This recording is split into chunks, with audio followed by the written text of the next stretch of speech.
దేవునికి స్తోత్రం. దేవుని పరిశుద్ధ నామమునకు స్తోత్రం కలుగును గాక. దేవుని బిడ్డలు చిన్న మాట చదువుకొని మనము సెలవు తీసుకుందాం. యోహాను సువార్త 12వ అధ్యాయము 19వ వచనం. కావున పరిసయ్యులు ఒకరితో ఒకరు మన ప్రయత్నములు ఎట్లు నిష్ప్రయోజనమై పోవుచున్నవో చూడుడి. ఇదిగో లోకము ఆయన వెంట వెళ్ళిపోయినదని చెప్పుకొనిది. దేవుడి యొక్క వాక్యం మన వినికిడిలో దీవించునుగాక. దేవుని బిడ్డారా, దేవుని బిడ్డ చదవబడిన లేఖన భాగమును దయచేసి మనం గమనించినట్లయితే, పరిసయ్యులు శాస్త్రులు చెబుతున్న మాటను గమనించండి. పరిసయ్యులు ఒకరితో ఒకరు ఈ విధంగా చెప్పుకుంటున్నారు. ఏమిటంటే, మన ప్రయత్నములు ఎట్లు నిష్ప్రయోజనమై పోవుచున్నావో చూడు. నిష్ప్రయోజనమై పోయినవో చూడుడి అని చెప్తా ఉన్నా. మన ప్రయత్నాలు ఎలాగ నిష్ప్రయోజనమై పోతున్నాయో చూడండి అని చెప్తున్నాడు. అంటే అర్థం ఏంటి?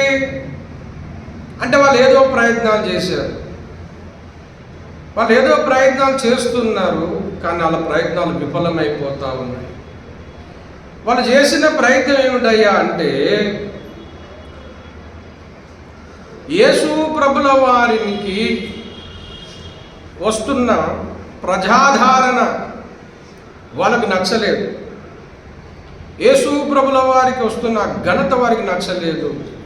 యేసు ప్రభుల వారికి వస్తున్న ఆ పేరు, ఆ మహిమ పరిసయ్యులకు నచ్చలేదు. దేవుని బిడ్డ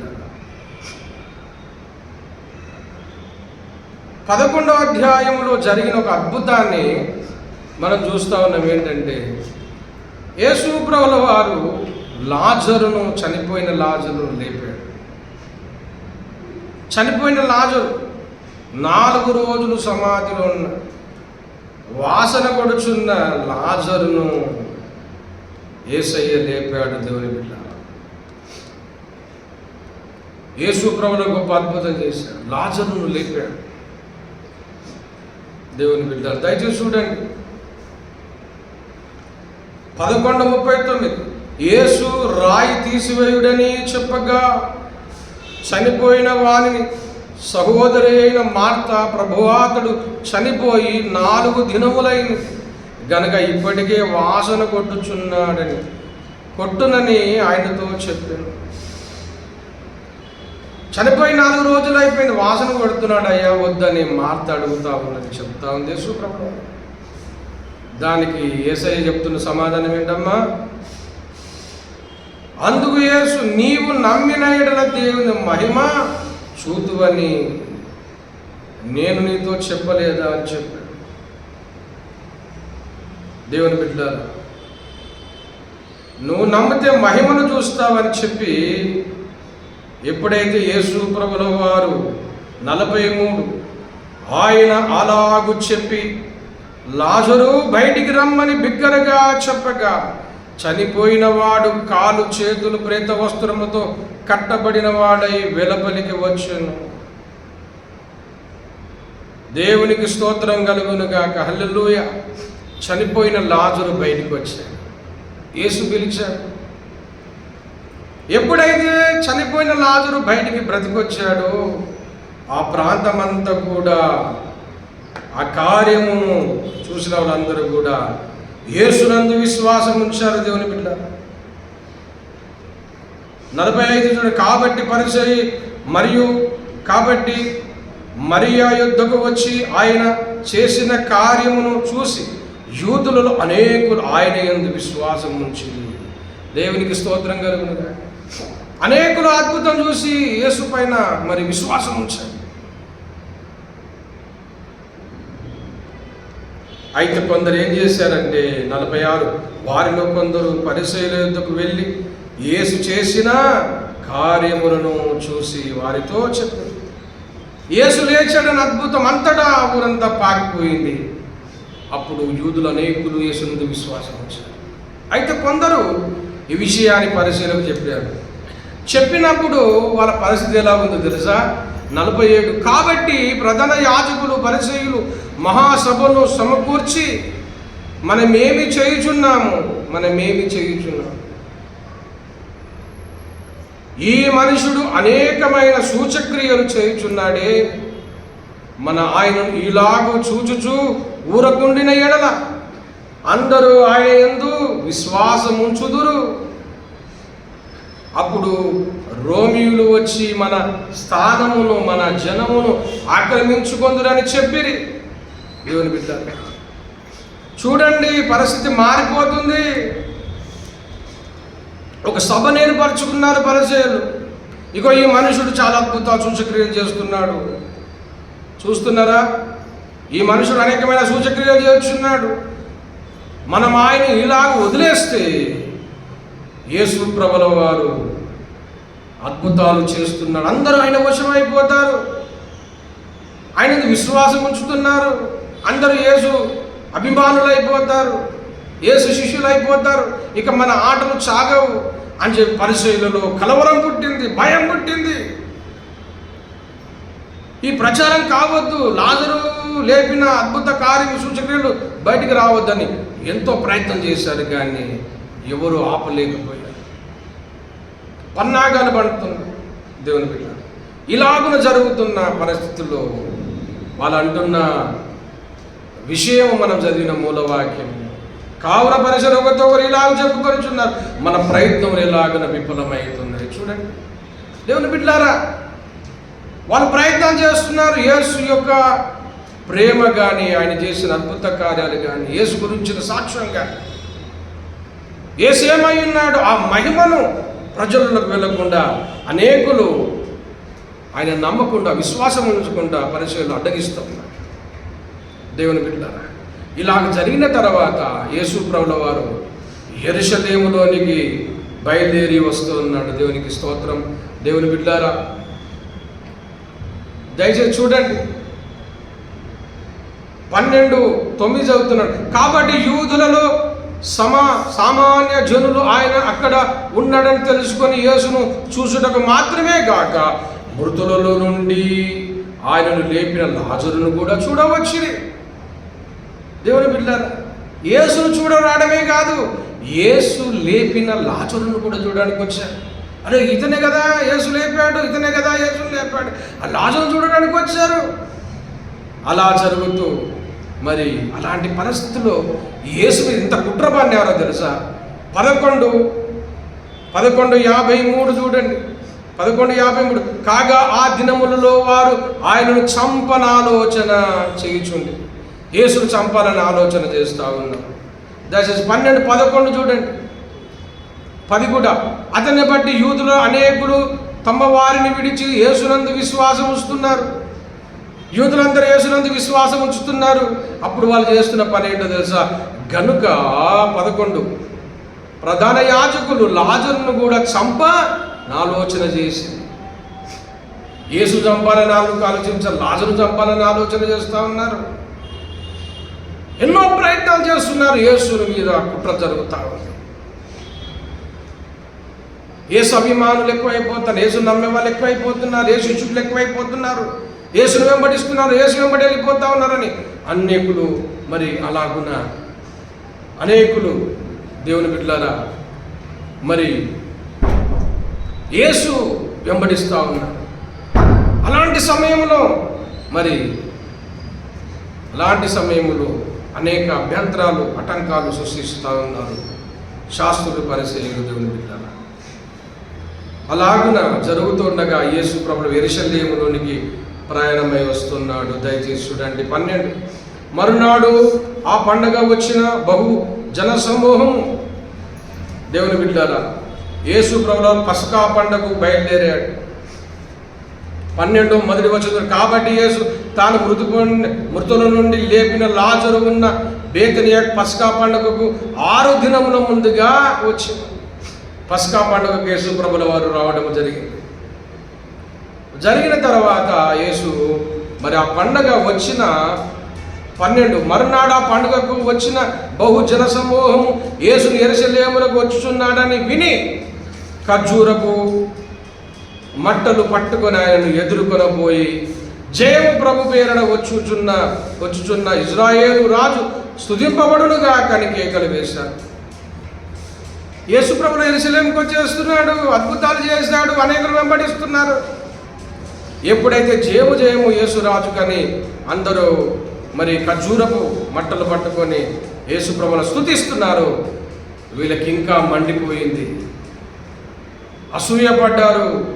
యేసుంత గొప్ప పేరు చేస్తుంది, యేసును అందరూ వెంబడిస్తున్నారని చెప్పి యేసు ప్రభుల వారి మీద పగ పెట్టుకున్నారు, చంపుదామనుకున్నారు. అక్కడ ఒక విషయము జరుగుతూ ఉంది, దయచేసి చూడండి. అక్కడ ఒక విషయము జరిగింది. యేసు ప్రభుల వారును ఊరుకోమని తన శిష్యులను కూడా ఆజ్ఞాపించారని, యేసు ప్రభుల వారిని మరి ఊరుకోమని శిష్యులతో కూడా చెప్పాలని ప్రయత్నం చేశారు. అక్కడ దేవుని బిడ్డలు యేసు ప్రభులో నాపట్టాలని ఎంతో ప్రయత్నం చేస్తూ ఉన్నారు. మొత్తానికి యేసు ప్రభులో యెరూషలేము ప్రయాణమయ్యారు. యేసు వచ్చేసారు. దేవుని బిడ్డారా, దయచేసి 12:17 చదువుతున్నారు. ఆయన లాజరు సమాధి నుండి పిలిచి మృతుల నుండి అతన్ని లేపినప్పుడు ఆయనతో కూడా ఉండిన జనులు సాక్ష్యం ఇచ్చి, యేసు ప్రభువు చేసిన అద్భుతాన్ని చూసిన వారు అనేకులు సాక్ష్యం ఇస్తున్నారు. యేసు ప్రభువు చేసిన అద్భుతాలను చూసి సాక్ష్యం ఇస్తున్నారు. దేవుని బిడ్డారా, ఒక విషయాన్ని చెబుతున్నాను. ఒక విషయం ఏంటో తెలుసా? ఇన్ని అద్భుతకార్య ఆశ్చర్యాలు చేసిన దేవుడు ఆయనను అడ్డుకోవాలని ఎన్నో ప్రయత్నాలు చేస్తున్నారు. కానీ ఎక్కడ కూడా యేసు ప్రభువులో చేసిన పని వాళ్ళు ఆపలేకపోయారు. ఈనాడు యేసు ప్రభుల వారి సువార్తను ఆపుదామని చూస్తున్నారు. యేసు ప్రభుల వారి యొక్క సేవకులను అడ్డగిస్తున్నారు, కొడుతూ ఉన్నారు, చంపుతూ ఉన్నారు. భారతదేశంలో మరి క్రైస్తవులు ఉండొద్దు అని చెప్పేసి వాళ్ళు నినాదాలు చేస్తూ ఉన్నారు. దేవుని బిడ్డారా, కానీ యేసు కార్యములు ఎక్కడ ఆగిపోవు, యేసు పని ఆగిపోదు అని ఇందు మూలంగా నేను తెలియజేస్తా ఉన్నాను. భారతదేశంలో సువార్తను అడ్డగిస్తూ సువార్తను ఆపాలని, యేసు యొక్క ప్రచారాన్ని ఆపాలని, క్రైస్తవులను లేకుండా చేయాలని, యేసు పేరు ఇక్కడ ఉచ్చరించొద్దని, యేసు నమ్మిన వాళ్ళు ఇక్కడ ఉండవద్దని అని చెప్తున్న వాళ్ళందరూ కూడా గ్రహించవలసింది ఏంటో తెలుసా? మీరు ఎంత ప్రయత్నం చేసినా దేవుని కార్యం ఆపలేరు, ఎక్కడ ఆగలేరు. ఎంతోమంది క్రైస్తవులను నిర్మూలన చేద్దామనుకున్నారు, యేసును లేకుండా చేద్దామనుకున్నారు. కానీ దేవుని బిడ్డలారా, ప్రపంచంలో ఈనాడు క్రైస్తవులు అని పిలువబడుతున్న వారు దినదినమునకు అధికమైపోతున్నారు. ఎందుకో తెలుసా? యేసు ఎంత గొప్ప దేవుడో వాళ్ళు తెలుసుకోగలుగుతున్నారు. యేసు ఎంత అద్భుతమైన దేవుడో వాళ్ళు తెలుసుకుంటున్నారు. యేసు ఏమై ఉన్నాడో తెలుసుకుంటున్నారు. యేసు సర్వమానవాళి కోసం ప్రాణం పెట్టినవాడు, పాప విమోచన కోసం తన బలి అయిన వాడని, మరణించి తిరిగి లేచిన వాడని, పాపం నుండి విడిపిస్తాడని, వాళ్ళందరూ కూడా పరలోకం చేరుస్తారని విశ్వాసం అందరిలో కలిగింది. కాబట్టి ఈనాడు ప్రపంచవ్యాప్తంగా ఈనాడు క్రైస్తవులు అధికమైపోతూ ఉన్నారు. యేసుని ఎందు విశ్వాసం ఎక్కువైపోతూ ఉంది. నాస్తిక దేశాలు కూడా ఈ రోజున గొప్ప ఉద్యోగం రగులుతుంది, యేసును నమ్ముతూ ఉన్నారు. భారతదేశంలో అనేక రాష్ట్రాల్లో కూడా యేసుని విశ్వసిస్తున్నారు, యేసును ఆరాధిస్తున్నారు. క్రైస్తవుల మీద ఎంత దాడులు ఎక్కువ చేస్తే అంత మరీ అధికముగా ఇంకా అనేక రేట్లు యేసు మహిమ తెచ్చుకుంటాడు, యేసును అనేకులు అంగీకరిస్తారు. దేవుని బిడ్డలారా, ఆయనను ఎవరు ఆపలేరు, ఆయన ఆపలేరు. ఆయన ప్రవచన పురుషుడు, దేవుని బిడ్డలారా. ఆయన నిజమైన దేవుడు అయి ఉన్నాడు కనుక ఆయన ఎవరు ఆపలేరు. ఈనాడు అనేకులు యేసును అంగీకరిస్తున్నారు. ఎవరెంత కుట్రలు చేసినా, ఎన్ని పన్నాగాలు చేసినా దేశంలో కానీ ప్రపంచంలో కానీ యేసు సువార్త ఎవరు ఆపలేరు. యేసు మహిమను ఎవరు ఆపలేరు. యేసుని నమ్మకుండా ఎవరు ఆపలేరు. మీరు చేస్తున్న ప్రయత్నాలన్నీ విఫలమైపోతాయి, వ్యర్థ ప్రయాస అయిపోతుంది. యేసుకు విరుద్ధంగా రూపింపబడింది ఏది కూడా నిలవదు. ఈ ఆలోచన నిలవదు. యేసుకు విరుద్ధంగా ఈ ఆలోచన నిలవదు. కనుక దేవుని బిడ్డారా, యేసు సువార్త అడ్డుకుంటూ యేసును దూషిస్తున్న వాళ్ళు గ్రహించండి, మీ ప్రయాస వ్యర్థమైపోతుంది. దేవుడు మహిమ పొందుతాడు, యేసు మహిమ పొందుతాడు, ఆయన గొప్ప చేయబడతాడు. దేవుని బిడ్డ, ముందు జరిగింది, ఇప్పుడు జరుగుతుంది, ముందు జరగబోతుంది. కనుక మీరు వ్యతిరేకం చేస్తున్న అన్నీ కూడా విఫలమైపోతాయి. చదివిన మూల వాక్యం అంటాడు, కావున పరిచయాలు ఒకరితో ఒకరు ఇలాగ చెప్పుకుంటున్నారు, మన ప్రయత్నం ఎట్లు నిష్ప్రయోజనం అయిపోవచ్చునో చూడండి. ఇదిగో లోకమంతా ఆయన వెంబడి పోవచ్చున్నది. ఎస్, లోకమంతా యేసు వెంబడి వెళ్ళిపోతుంది. నువ్వెవరు ఆపలేరు. లోకమంతా యేసు వెంబడి వెళ్ళిపోతా ఉంది, యేసు వెంబడి వెళ్ళిపోతా ఉంది. ఎందుకు? యేసే నిజ రక్షకుడని, యేసే నిజ దేవుడని, యేసే సర్వ మానవారి కోసం ప్రాణం పెట్టి మరణించి తిరిగి లేచిన దేవుడని. కనుకనే యేసు వెంబడి లోకం వెళుతుంది, ఎవరు ఆపలేరు. మీరు ఎంత ఆపుదామనుకున్నా ఇంకెక్కువైపోతుంది క్రైస్తత్వం. యేసయ్య శిష్యులు అధికమైపోతారు, యేసు మహిమ పొందుతాడు, యేసు నిజమైన దేవుడు అని తెలుసుకుంటారు. ఇదిగో లోకము ఆయన వెంట పోవచ్చున్నదని చెప్పుకుంటారు. లోకమంతా ఒక్కొక్కరందరూ, అన్ని రాష్ట్రాలు, అన్ని దేశాలు, అరుణాచల్ ప్రదేశ్ మొత్తం క్రైస్తవ రాష్ట్రంగా చేయబడుతూ ఉంది. ఇంకా అనేక రాష్ట్రాల్లో నిజ దేవుని సువార్త అంగీకరిస్తున్నారు, నిజం తెలుసుకుంటున్నారు, యథార్థవంతులు నిజం తెలుసుకుంటున్నారు. దేవుని బిడ్డారా, భారతదేశం కూడా అనేకులు యేసును అంగీకరించబోతా ఉన్నారు, క్రీస్తు బిడ్డలు కాబోతా ఉన్నారు. ప్రపంచమంతా యేసే దేవుడని ఒప్పుకుంటారు. ఇది జరిగి తీరుతుంది దేవుని బిడ్డలు. ఇది ఎవరు ఆపలేరు. ఎన్ని ప్రయత్నాలు చేసినా అవన్నీ విఫలమైపోతాయి. అందరూ యేసు వెంబడిస్తారు, యేసు వెంబడి వెళుతారు. ఇదిగో లోకం ఆయన వెంట పోవచ్చున్నదనే వాగ్దానం నెరవేరిపోతుంది. కనుక దేవుని బిడ్డలారా, ఇట్టి కృప దేవుడు మనకు అనుగ్రహించునుగాక. దేవుడు గొప్ప కార్యము చేయబోతున్నాడు. దేవుని యందు విశ్వాసం ఉంచండి, మీరు మీ ఇంటి వారు రక్షణ పొందుతారు. దేవుడి మాటలు దీవించునుగాక. ప్రార్థన చేసుకుని తలలో వచ్చండి. ప్రేమ కలిగిన మా పరిశుద్ధ పరమ తండ్రి యేసయ్య పాదములకు స్తోత్రం. ప్రభువానైనా నీ మహిమను, నీ ప్రభావమును, అయ్యా నీ శక్తిని ఎవరు ఆపలేరని మరొకసారి మాతో మాట్లాడాం. అయ్యా నిజమైన దేవానికి స్తోత్రములు తండ్రి. ఎవరు ఎన్ని ప్రయత్నాలు చేసినవని విఫలమైపోతామని మరొకసారి మాట్లాడారు. ప్రభు దేవందరి కనులు తెరవండి. నిజ దేవుడు మీరే తెలుసుకునే కృప అందరికీ దయచేయమని ప్రార్థిస్తూ యేసునామమున అడుగుతున్నాం మా పరమ తండ్రి. ఆమేన్. తన దేవుని ప్రేమ, కుమారుని కృప, పరిశుద్ధాత్మ సహవాసాన్ని కూడుకుని మనకును భూలోకమందున సకల భక్త కోటికి సదాకాలం తోడై ఉండునుగాక. ఆమేన్. అందరికీ ప్రైజ్.